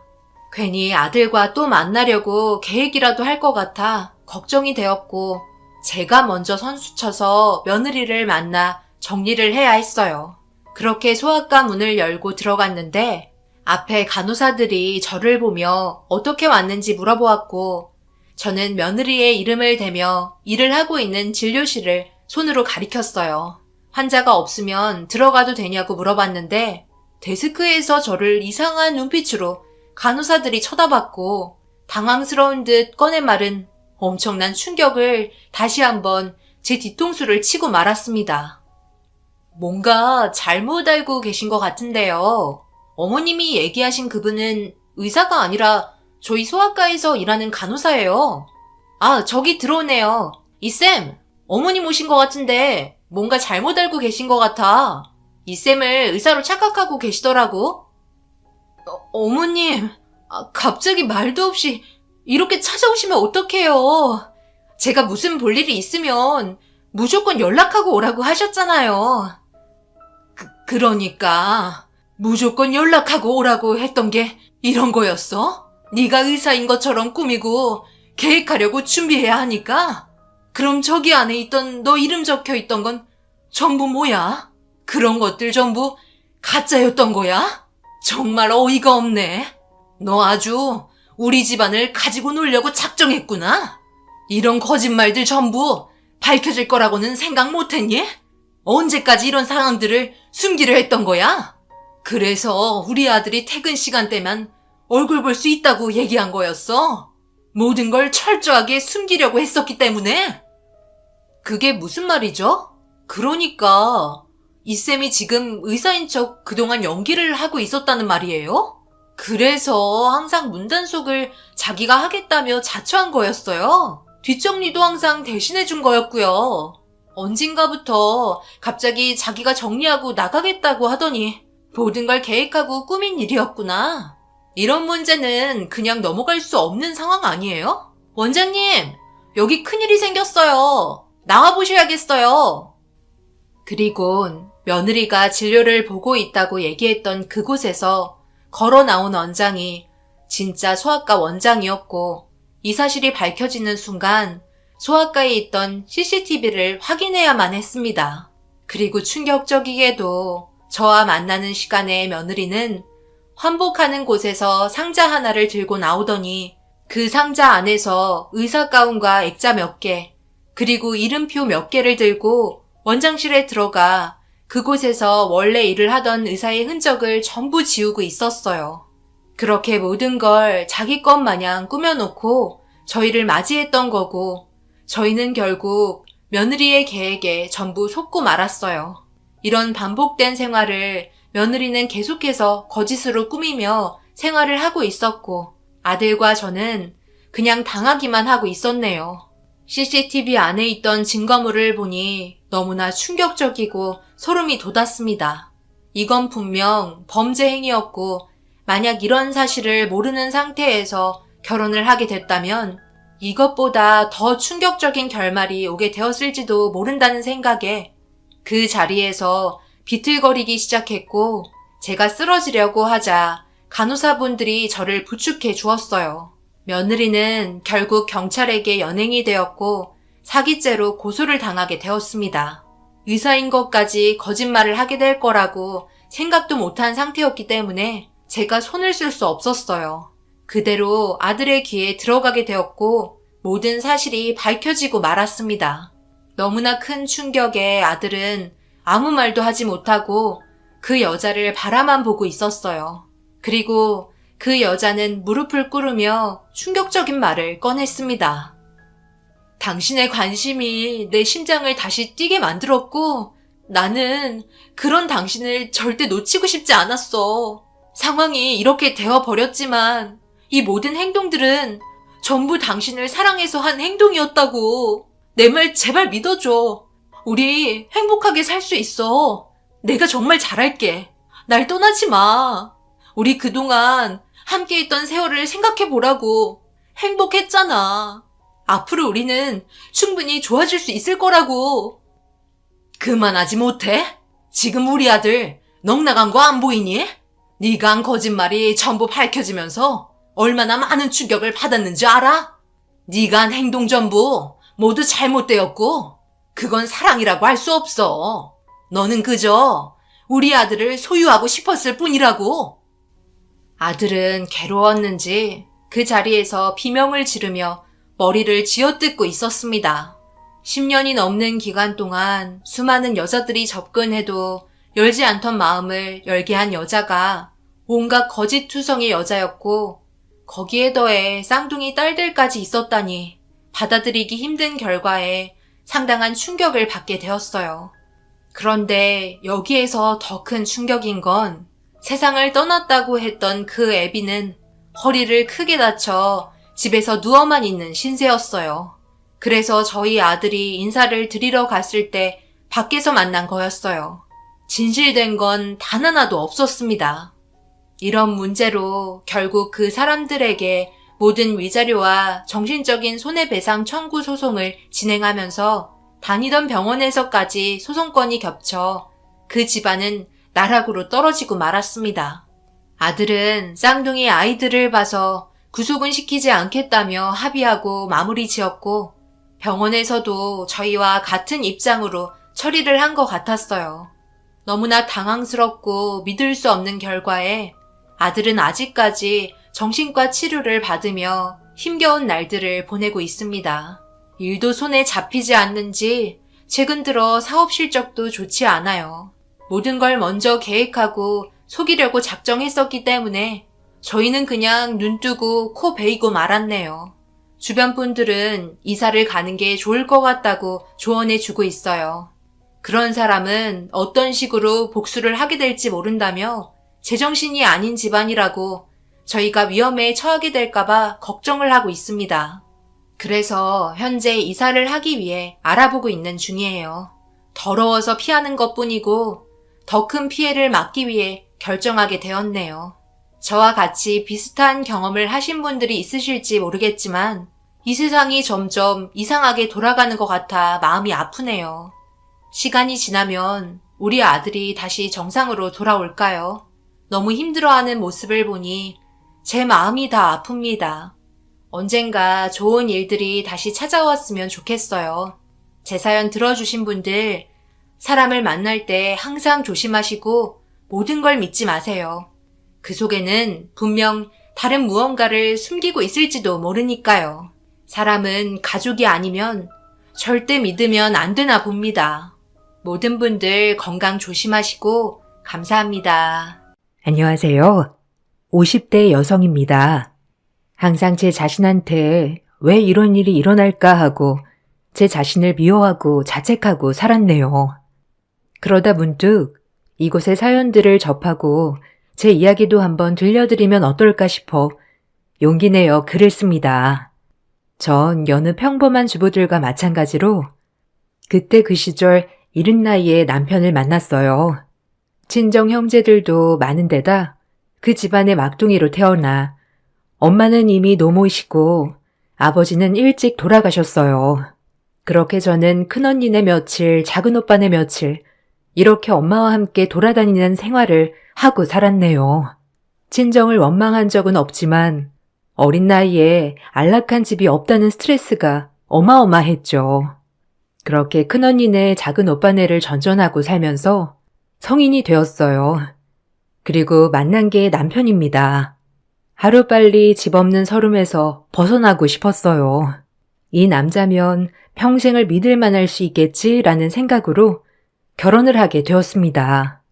사실 남편을 많이 믿었다기보다 절 처음 본 순간부터 결혼하기까지 시부모님이 정말 너무 잘 대해주셨어요. 친부모님처럼요. 시부모님 자리가 너무 좋았던지라 그동안 제가 친정집에서 사랑을 받은 날들보다 시부모님에게 사랑을 받은 게 더 컸어요. 그래서 결혼을 결심했던 것도 컸습니다. 너무 좋았거든요. 지금 생각해도 우리 시부모님 같은 분들은 없을 거라 생각이 들어요. 그래서 시부모님이라기보다 제 부모님처럼 모시고 살았습니다. 남편은 철이 많이 없었기 때문에 시부모님은 늘 제 걱정을 먼저 하셨죠. 아이고, 네가 장하다. 우리 영식이랑 살아줘서 너무 고마워. 똑 부러진 너 아니었으면 우리 영식이 어찌 됐을지. 에이, 아니에요. 어머님이 절 항상 좋게 봐주시는 거죠. 전 어머님, 아버님을 영식 씨 덕분에 만났으니까 그것만으로도 너무 좋아요. 그러니까 영식 씨 걱정 그만하셔도 돼요. 저도 어머님, 아버님 안 만났으면 어떻게 됐을지 상상도 하기 싫네요. 난 네 친엄마다. 그렇게 생각해라. 보고만 있어도 아까운 것. 이쁘다 아주. 친엄마처럼 생각해. 나를 시엄마가 아니고. 늘 친정 엄마보다도 가깝게 대해주셨죠. 엄마에게 사랑을 받지 못했던 것은 아니었지만 솔직히 말하면 시어머니의 사랑이 훨씬 더 컸어요. 이렇게 남편까지 착실하면 정말 완벽한 인생이었겠지만 남편은 자애로운 부모님 밑에 철없는 망나니 그 자체였죠. 결혼을 했음에도 시부모님의 재산을 생각하며 일도 제대로 하지 않았어요. 늘 가게에는 외상을 달기 바빴고 일을 하러 나가선 행반치고 들어오는 일이 많았어요. 시부모님은 그런 남편을 못 믿어 하였고 저 역시도 마찬가지였습니다. 그래도 시간이 지나면 남편이 변하겠지, 철이 들겠지라고 생각했어요. 시어머니가 예전부터 물려받았던 재산이 많았기에 남편이 생활비를 벌어다 주지 않아도 생활비 걱정은 하지 않아도 되었거든요. 친정에서는 그런 저에게 복이 터졌다고 누누이 말을 했었죠. 그리고 친정은 저에게 늘 도움을 청하기 일쑤였어요. 수중에 돈 한 푼 없었지만 친정 형제들은 제 수중에 돈이 많은 줄 알았죠. 너는 그래도 시집 잘 간 거야. 어디 김서방 같은 사람 또 있니? 사람이 조금 모자라서 그렇지. 돈 걱정을 하고 살기를 해. 모시는 시부모가 까다롭기를 해. 네가 우리 형제들 중 팔자는 제일 폈다야. 팔자도 타고난 거라던데. 그래서 그런데 네 형부 이번에 300만 원만 있으면 딱 모든 게 해결된다는데 좀 해줄 수 없냐? 내가 너 아니고서야 누구한테 부탁하겠어, 안 그래? 언니, 나 돈 없어. 생활비도 시어머니한테 타서 쓰는데 내가 여윳돈이 어딨어. 미안해. 도와주기 힘들겠네. 너네 형부 교도소 가는 꼴 보고 싶어? 그럼 이 어린애들은 어쩌라고? 너 정말 이렇게 모른 척 할 거야? 너무한다. 저에게 말하면 돈이 나올 줄 아는 친정. 너무 지겨웠어요. 한두 번이 아니었거든요. 크게 돈사고를 치신 형부 때문에 애원하는 언니를 보고 있자니 외면하기도 그렇고 돈은 없고 저 역시도 마음이 답답했죠.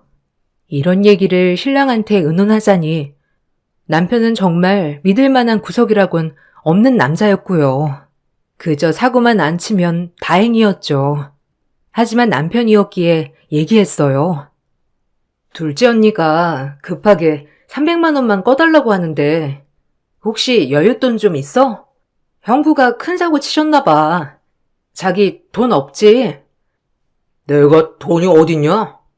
너네 집은 하여간 뭐 도움 주는 건 없어도 민폐는 끼치지 말아야지. 네가 알아서 해. 나한테 얘기하지 말고. 민폐라고 했어? 말을 어떻게 그런 식으로 해? 그냥 필요하니까 좀 꺼달라는 건데 남도 꺼주면서 가족인데 말을 그렇게 해야 해? 가족? 너네 가족이 가족이냐? 잘린 식구 주렁주렁. 그때 내가 너한테 첫눈에 반하지만 않았어도 아유, 내 화근이다. 남편은 역시나 돈이 없다고 하였어요. 돈을 기대한 건 아니었고 그냥 내 마음의 위로나 바랬던 건데 역시나였습니다. 더 이상 대화를 하면 큰 싸움이 날 것 같아 중단했죠. 남편은 외동으로 자랐기에 더욱더 이해하지 못하는 것 같았어요. 하루하루 둘째 언니네 집이 걱정되어 저도 모르게 웃지도 않는 나날들이었어요. 어디서 300을 융통하지 이런 생각도 하고요. 하지만 이런 제 모습을 보니 시어머니는 단번에 알아채셨습니다. 제 근심을 말이에요. 지금 생각해도 너무 감사하네요. 아기, 무슨 일 있냐? 표정이 어둡다. 혹시 뭐 나한테 할 얘기는 없고? 고민 있으면 다 털어놔 보렴, 어? 아니에요, 어머니. 요새 좀 어지러워서 그랬나 봐요. 어머니 신경 쓰지 않으셔도 돼요. 제가 너무 신경 쓰이게 했죠? 죄송해요. 어지러워서 그런 게 아닌데 뭐. 얼른 얘기해봐.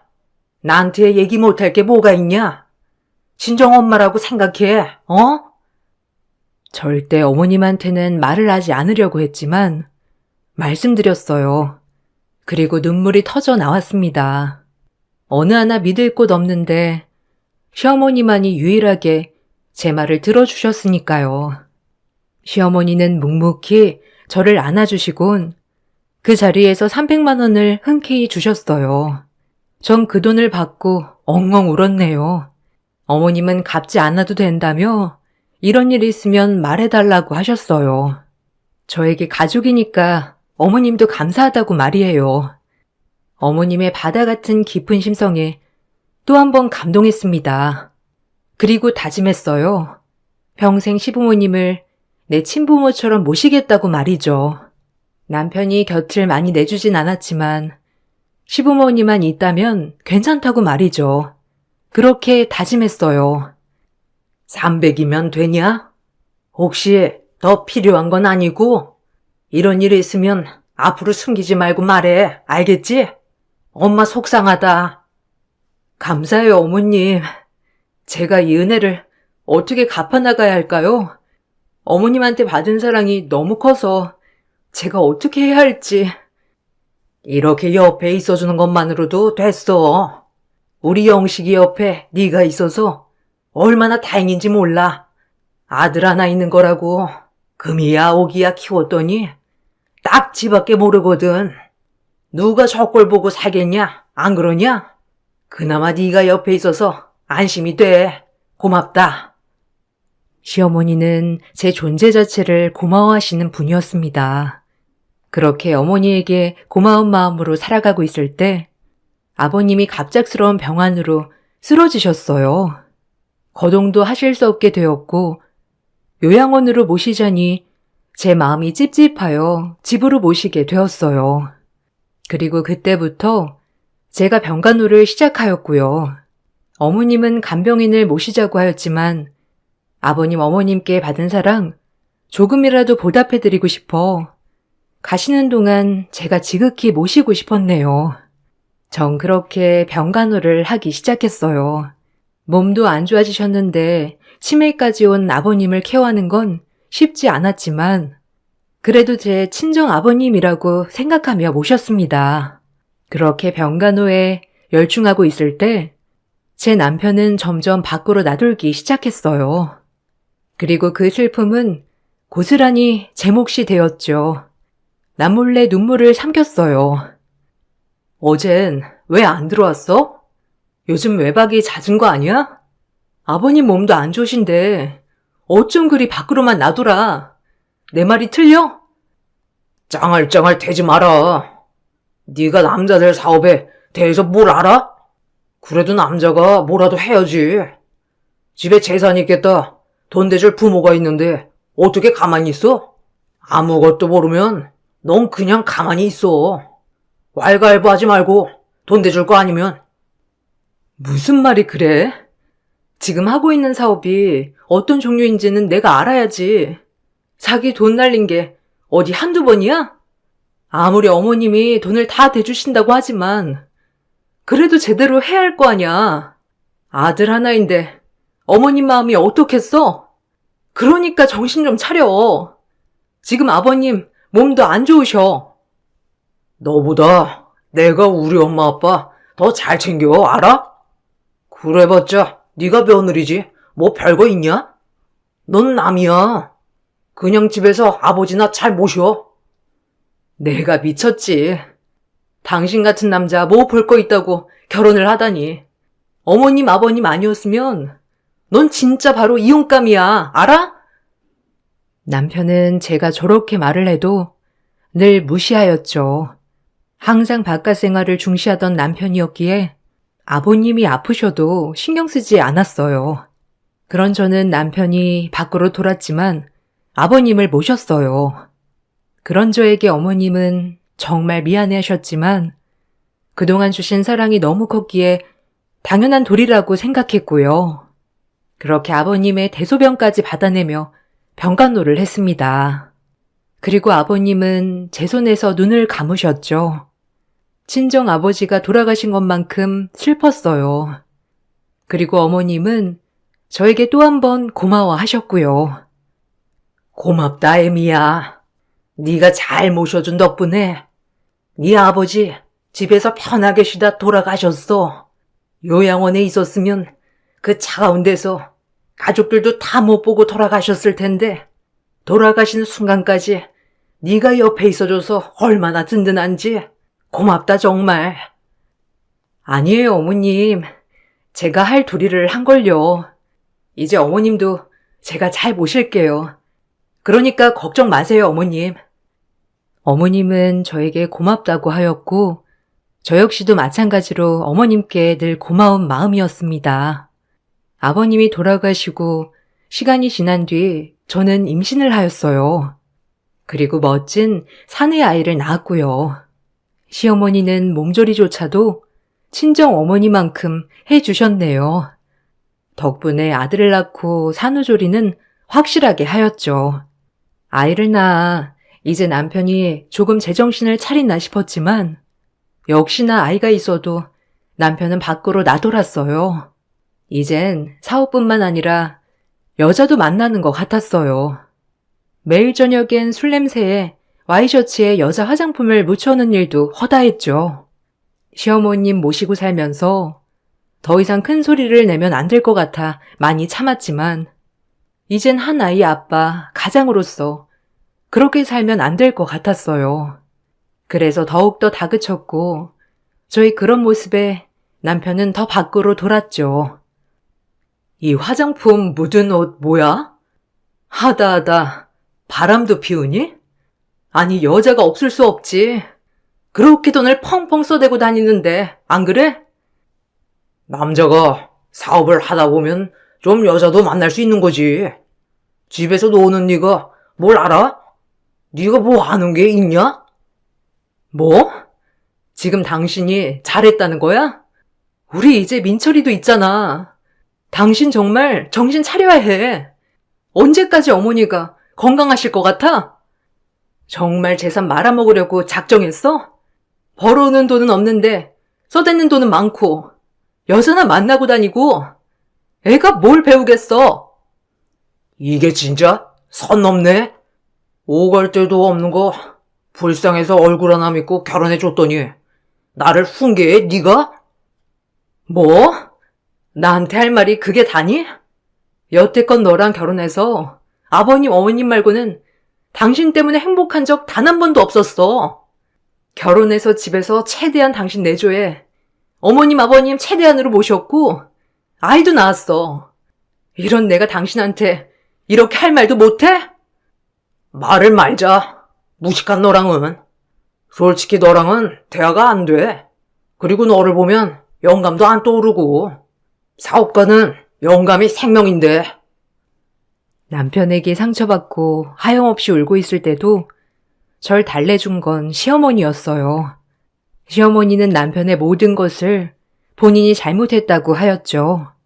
전 그런 시어머니에게 더욱더 투정을 부렸고요. 정말 제 마음을 알아주는 건 어머니뿐이었거든요. 미안하다. 내가 너를 볼 면목이 없어. 아들이라고 하나 있는 게 저렇게 네 속만 썩이니 원. 참 내가 너 볼 낯이 없어. 아니에요 어머니. 어머님이 무슨. 제가 부족한 탓이죠. 그냥 민철이도 태어났고 이제 좀 자리를 잡아야 할 텐데 매번 저렇게 실속 없이 돌아다니고 술만 먹기만 하니까 너무 속상해요. 요즘엔 여자도 만나고 다니는 것 같고요. 저도 이런 말 할 사람이 어머님밖에 없어서 죄송해요. 이렇게라도 안 하면 제가 숨 쉴 공간이 없어서요. 어머님도 누구보다 속상하실 텐데 어머님마저 안 계셨으면 저 못 버텼을 거예요. 철저히 시어머니와 둘이 의지했어요. 다행히 아들은 아빠의 빈자리가 무색하게 잘 자라주었고 시어머니도 마찬가지로 손주 보는 낙에 살았죠. 그렇게 남편에게 기대는 저버린 채 말이에요. 시간이 흘렀고 남편에게 조금의 기대도 없어졌을 즈음 저도 조금씩 자립할 준비를 했습니다. 시어머니가 조금이라도 건강할 때 저에게 무엇이든 지원해 주시고 싶다 하였죠. 감사하게도 시어머니의 도움을 받아 조그만 반찬 가게를 열었어요. 평생 사회생활이라곤 해본 적도 없는 저지만 아무 일도 없이 돈만 축내는 남편을 생각하면 제가 뭐라도 해야 했어요. 아이도 어느 정도 컸고 있는 솜씨라곤 반찬 만드는 솜씨였기에 자신 있게 반찬 가게를 차렸습니다. 조그만 신도시 아파트 근처에서 열었던 반찬 가게였기 때문에 장사는 잘 되었어요. 주부들이 많이 왔기 때문이죠. 제가 장사를 시작하고 어느 정도 돈이 벌리기 시작하자 남편은 이젠 반찬 가게까지 찾아와 돈을 가져갔습니다. 20만 원만 주라. 엄마가 요새 돈을 안 줘. 요새 가게 장사 잘 된다며?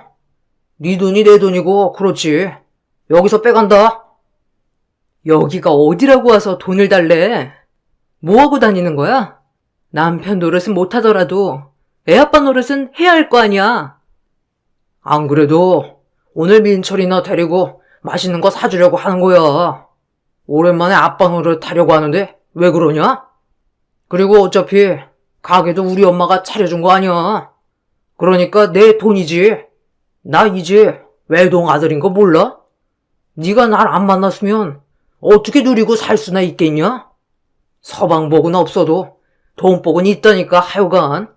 우리 엄마도 하여간 아들 뭐 하나 차려줄 생각은 안 하고 완전 남의 며느리한테 가게 하나 떡 차려주고 말이야. 네가 생각해도 너무 심하지 않아? 우리 엄마지만 성격 하여간 유벌나.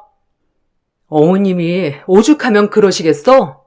민철이랑 밥 먹는다고 하니까 주는 거야. 20만 원 여기. 밥 먹고 영수증 가져와. 당신 못 믿는 거 알지? 그리고 오랜만에 어머님도 모시고 가고. 어머님 은근 당차 보이셔도 이젠 많이 늙으셨어. 알아? 한 번씩 제 속을 뒤집을 때마다 속이 부글부글 끓었지만 남편은 오늘 웬일인지 아이를 데리고 나가 밥을 먹는다고 돈을 달라고 하는 거였죠. 설마 아이 얘기까지 했는데 거짓말을 할까 싶어 돈을 주었어요. 그리고 그날 일이 끝나고 퇴근을 하려는데 남편 차에 어떤 한 여성이 타고 가는 모습을 보았어요. 어이가 없었죠. 이제 남편의 바람에는 면역이 들었다 싶었는데 막상 또 눈으로 보니까 가슴이 많이 아팠어요. 남편 사랑도 못 받는 박복한 팔자구나. 남들은 시댁 잘 만나서 하고 싶은 거 다 하고 사는 줄 알지만 속속들이 살펴보면 한평생 남편 사랑받지 못하는 제 자신을 보며 자책했네요. 내가 얼마나 못났으면 하고요. 아까 여자랑 가게 앞에 지나가던데 안 걸릴 줄 알았어? 진짜 지겹다 당신 봐라.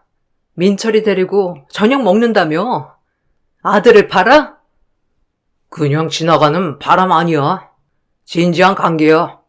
뭐 당신한테 말하려고 했는데 아직은 때가 아니라서 좀 기다렸어. 어차피 너랑 나랑 의무적으로 산 지 오래잖아. 안 그래? 그 여자랑 살고 싶어. 어차피 너 이제 가게도 하고 있고 민철이 데리고 충분히 살 수 있잖아. 진짜 뻔뻔하다. 바람은 당신이 펴놓고 나보고 지금 이 집에서 나가달라는 거야? 절대 그렇게는 못해. 민철이는 생각은 안 해? 쨍그랑 저의 그 말을 방 너머 듣고 계셨던 어머니께서 컵을 떨어뜨리는 소리가 났죠. 매번 다투기는 했어도 심각하게 이혼 얘기는 오가지 않았기에 어머님도 그러려니 하셨지만 실제로 이혼 얘기가 오가니 어머님도 놀라셨어요. 그리고 방에 들어오셨죠. 애비, 뭔 말이냐? 너 지금 민철 애미 보고 이 집 나가라고 하는 거야? 누구 마음대로? 네가 도대체 여기서 뭘 한 게 있어? 어?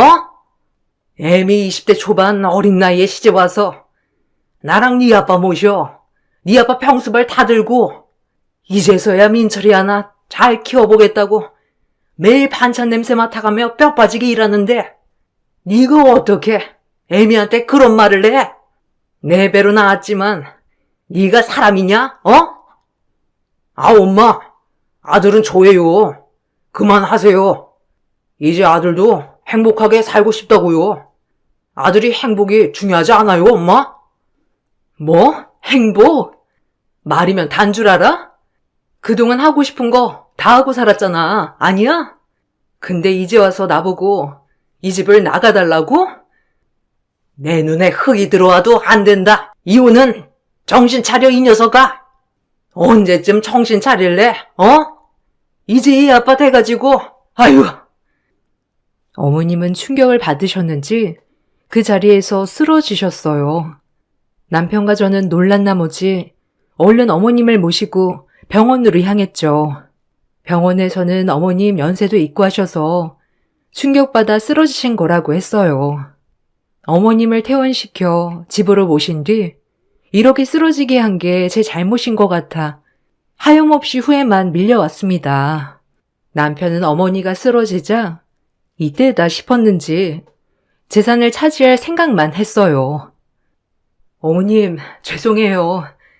제가 괜히 어머니한테 못 볼 꼴을 보여드려서 제가 참았어야 했는데 다 제 잘못이에요. 아니다. 내가 미안하다. 평생 이 집에 시집와서 몸바쳐 시합의 병간호해. 나 모셔. 쉬운 일이 아니었을 텐데 내 욕심에 너를 붙잡아만 뒀어. 평생 철없는 남편이랑 사느라 속상했지? 내가 너한테는 미안하다는 말밖에 할 말이 없다. 아휴. 오히려 시어머니께서 저에게 미안하다며 우셨어요. 그리고 그렇게 어머님이 몸져 누운 시간이 길어질수록 남편은 점점 더 정신을 못 차렸습니다. 이젠 집에 그 상간녀도 들이기 시작했어요. 인근의 말에 들리기로는 민철 아빠가 요새 어느 외간 여자랑 그렇게 쏘다니고 건물도 보러 다니고 펜트하우스도 보러 다니는 둥 아주 신이 났다는 거였어요. 정말 인간 같지도 않았네요. 자기 엄마는 지금 몸져 누워있는데 연애에 사치에 하고 싶은 것을 다 하고 다니다뇨. 정말 괘씸했습니다. 평생 나에게 행복이란 걸 안겨주지도 않은 인간 같지도 않은 인간을 어찌해야 할까 고민만 하였죠. 하지만 아이에게 혼란을 가중시키고 싶지 않았기에 지금은 참았습니다. 하지만 남편은 제가 참는 거와는 무색하게 점점 도를 넘더군요. 대놓고 저에게 나가라는 뉘앙스를 풍기며 말이죠. 엄마 저렇게 됐는데 내가 너랑 살 이유가 있겠냐? 너 하나 끔찍이 여기시는 엄마인데 이제 엄마 돌아가시면 난 너랑 살 이유 없어. 알아? 엄마도 이제 곧 돌아가실 거고 너 살 길 알아서 나가 찾아. 설마 우리 집 재산 다 많은 건 아니지? 미친놈. 네가 인간이니? 너네 엄마 저렇게 몸져 누워있는 모습을 보고도 그렇게 돌아다니고 싶어? 그러고도 네가 민철이 아빠야? 민철이 핑계 좀 대지 마. 그 핑계 대서 어쨌든 이 집에서 한 자리 차지해보고 싶은 거 아니었어? 너 그거 하나 때문에 버틴 거잖아. 뭐 눈엔 뭐만 보인다더니 내가 너랑 똑같은 놈으로 보이니? 이 인간 말종아? 어머님만 아니면 너 내가 진짜 가만 안 뒀어. 남편과 대화를 하고 나면 제 마음은 칼날이 비수가 되어 꽂히는 것만 같았어요. 어쩜 저렇게 이기적인 인간인지 누워 계신 어머님이 불쌍했죠. 어머님은 그런 남편의 망나니 짓을 보면서 눈물만 훔칠 뿐이었어요. 자식복도 지질이 없는 어머님. 그리고 남편은 어머님이 슬퍼하시든지 말든지 그 상간녀와 붙어 다니면서 같이 살 집을 알아보았죠. 한순간에 불장난인 줄 알았던 그 바람이 우리 집의 대혼란을 야기할 줄 누가 알았겠어요. 정말 뻔뻔한 사람이었어요.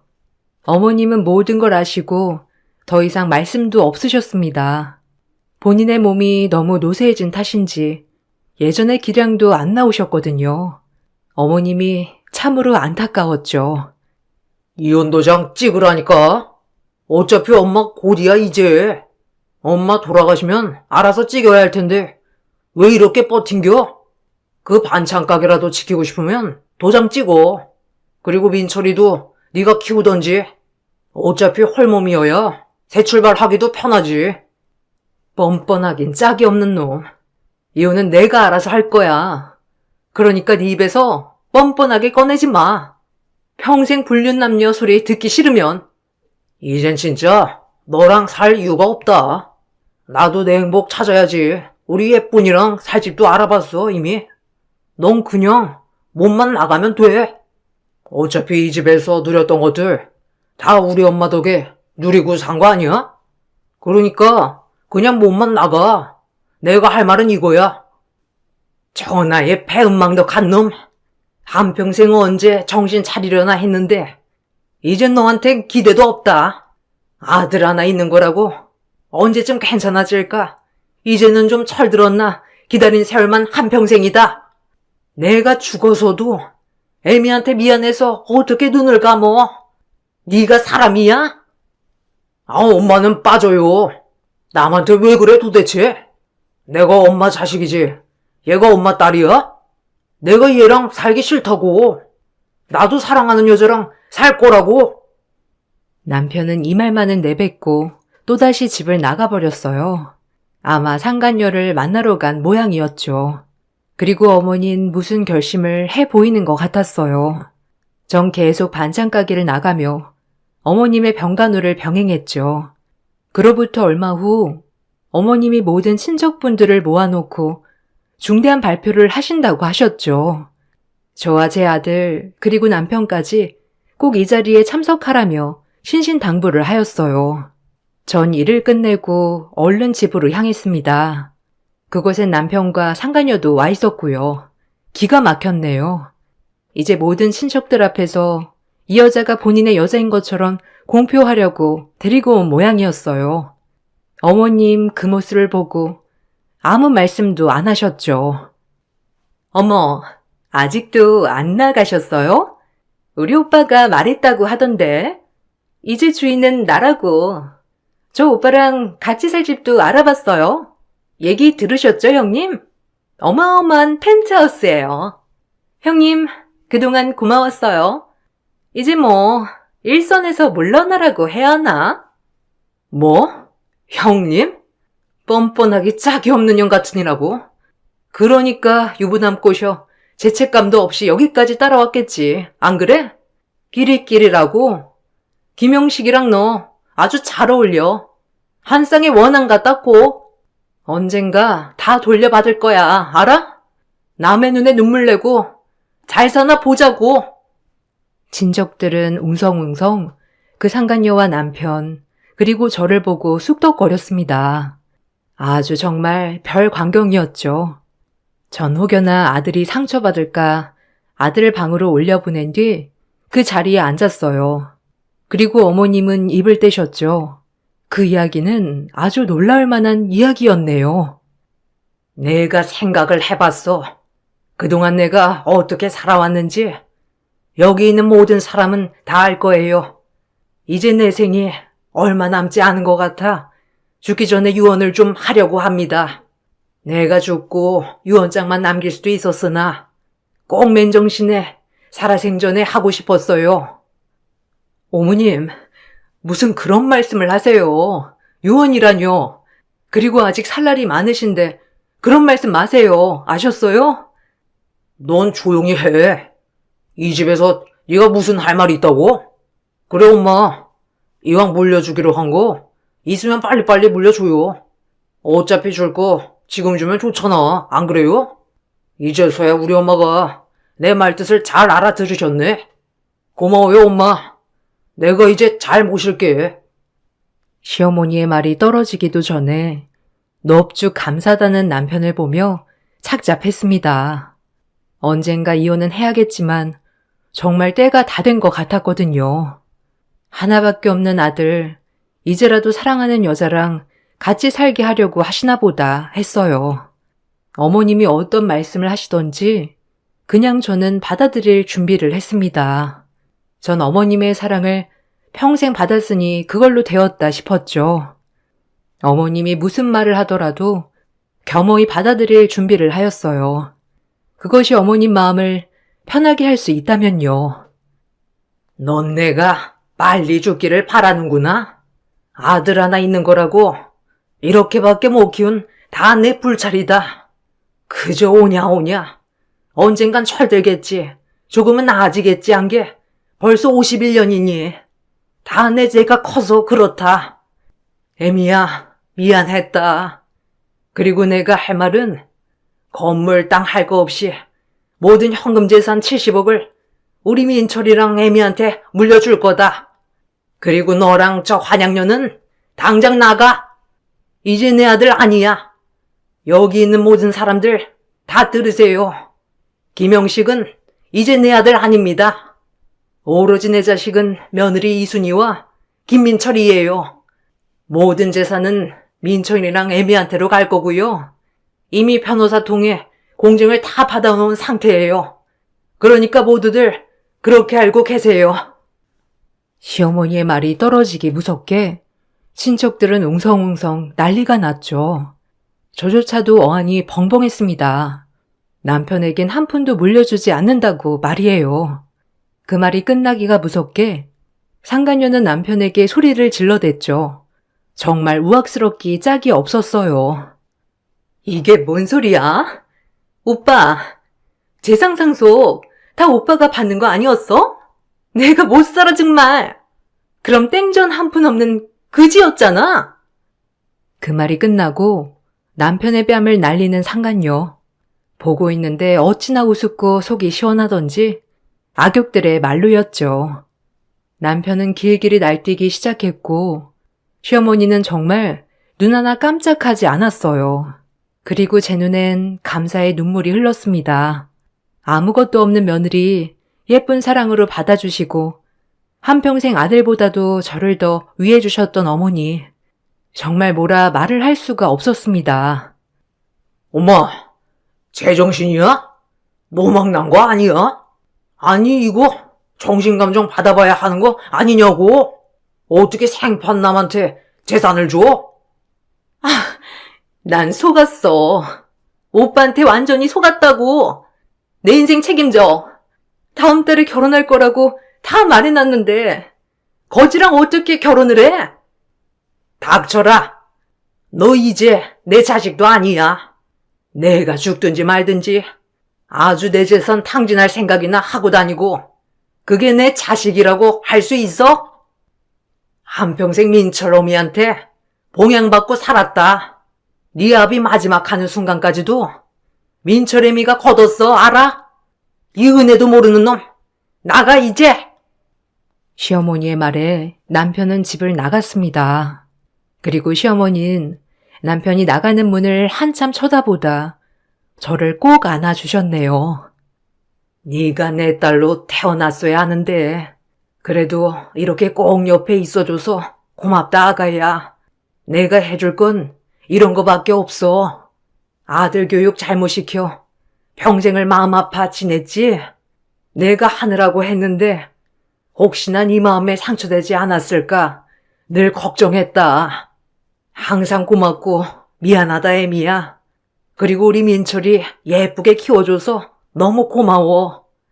어머니의 사랑을 제일 받은 건 저예요. 제가 더 감사하죠, 어머니. 전 어머니 못 만났으면 이렇게 살지도 못했을 거예요. 그렇게 어머니와 뜨거운 포옹을 끝내고 전 다시 반찬 가게와 어머니의 병수발을 하며 지냈어요. 그리고 얼마 가지 않아 시어머니는 돌아가셨습니다. 역시나 제가 임종을 맞이했네요. 어머님은 마지막까지 제 걱정을 하시다 돌아가셨고요. 남편은 장례식장에 와서 많이 울긴 울더군요. 어머니가 돌아가시고 전 바로 남편에게 이혼 소송을 걸었습니다. 남편은 재산 때문에 절대 이혼을 못하겠다고 길길이 날뛰었지만 더 이상은 부부로 살고 싶지 않았기 때문이죠. 100% 남편 쪽 가실로 이혼을 하게 되었고 남편은 그야말로 닭 쫓던 개가 되었네요. 모든 재산을 한 푼도 물려받지 못한 채 친척집을 전전한다고 말이죠. 하나 있는 아들도 평생 엄마 고생시킨 사람 보고 싶지 않다고 하고요. 그래도 애아빠이기도 하고 돌아가신 어머님을 생각해 작은 집 하나는 마련해 주었어요. 그리고 완전 인연을 끊었습니다. 전 하고 있던 반찬 가게가 더 잘 돼서 지금 3호점까지 오픈을 한 상태예요. 한평생 남편 사랑 받지 못하고 살았지만 평생을 시부모님 사랑에 행복했다고 생각해요. 그리고 지금은 제 일을 하며 자존감도 많이 회복한 상태이고요.